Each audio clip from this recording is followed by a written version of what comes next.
Fleo and Riss make it to the battlefield thanks to his teleportation, and as soon as they get there, trouble.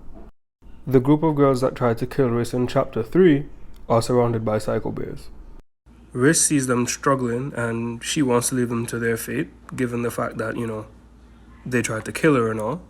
But right before the psycho bears could land the fatal blow, Fleo steps in to save them with some lightning magic, and Riss also helps. They save the day, and the group of girls thank them, and they're curious about Riss. They want to know who she is. And he introduces her as his travel companion instead of his wife. Riss gets a little mad about that, and a psycho bear shows up behind her, and all she has to do is glare at it. And it gave up instantly. It just didn't want to fight her.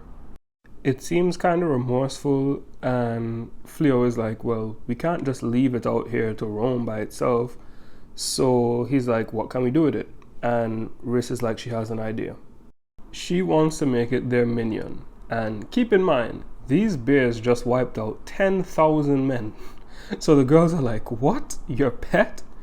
And she does. She just puts a necklace around it and turns it into their pet. But Fleo uses shape-shifting magic on it so nobody thinks it's a psycho bear. Moving on, the girls get a better understanding of how strong Fleo and Riss are, so they all formally introduce themselves and want to learn combat from him.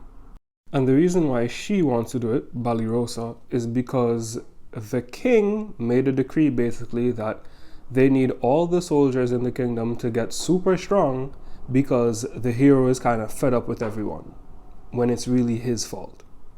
All these girls want to do is fight alongside the hero, but they need to get stronger in order to do that. Only issue is, Fleo is like, easier said than done. Leadership is not really my forte.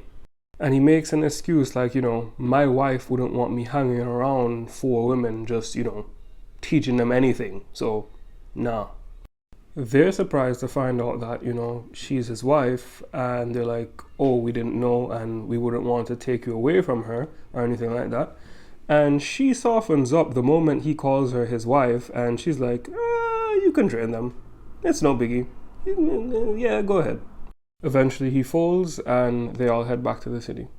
Back at the castle, the hero hears about an adventurer that takes out all the psycho bears. And over in the demon territory, the demon king hears about a mage who wipes out all of his army in the forest. Now both the hero and the demon king want Fleo. And that's the end of volume 1.